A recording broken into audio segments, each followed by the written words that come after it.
NYS के I cards उस स्थान पर पहुंच के दिए जाते हैं, पर क्योंकि आप सब इतनी बड़ी तादाद में आ रहे हैं, एक पूरा दिन या 2 दिन लग जाएंगे अगर सबको यहां आई कार्ड्स दिए।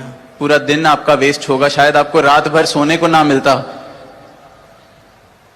तो इन्होंने सोचा कि हम आई कार्ड्स और किट्स सबकी ब्रांचेस में भिजवा देते हैं। बड़ी अच्छी सोच, क्योंकि आप सबके लिए सोचा। पर अब इनकी गलती ये रह गई, इनको लगा कि अगर ये सेवा हम देंगे तो उस तरीके से निभाई जाएगी, ख्याल रखा जाएगा, तो इनसे ये गलती हुई। और उसके बाद दूसरी गलती कि चलो अगर सोचा था ठीक से निभाई जाएगी तो हम एक चेकिंग कर लें, वो भी रह गई। तो कल क्या देखने को मिल रहा है कि आई कार्ड पे मुखी महात्मा का स्टैंप भी लगा हुआ है एनवाईएस के, पर उम्र है 55, उम्र है 60।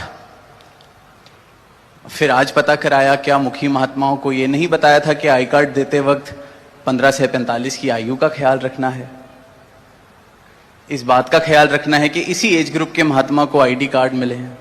तो वहां 10 साल का बच्चा भी आईडी कार्ड लेके घूम रहा है, 50 साल का महात्मा भी आई कार्ड लेके घूम रहा है, और उस पर स्टैंप लगी है बाकायदा। अब फिर पता चला कि मुखी महात्मा ने भी आगे अपनी स्टैंप किसी और को दे रखी है कि आई कार्ड आप बना दीजिए, आप लगा दीजिए स्टैंप, आप कर लीजिए।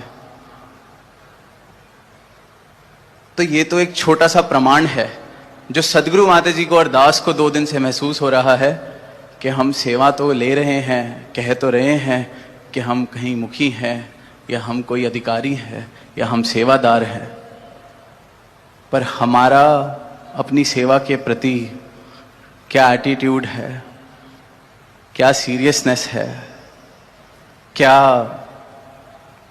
कैसे हम अपनी सेवा को सेवा समझते हैं, कितनी हम सीरियसनेस के साथ उसको समझते हैं, ये छोटी छोटी बातें हमें बताती हैं।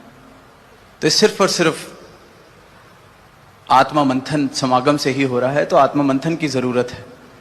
अगर अपनी स्टैंप दे रखी है माना दास ने, बहुत काम होते हैं, टीम भी बनानी होती है, वरना अक्सर यही कंप्लेंट्स आती हैं कि यही सब कुछ करते रहते हैं, किसी और को कुछ करने नहीं देते।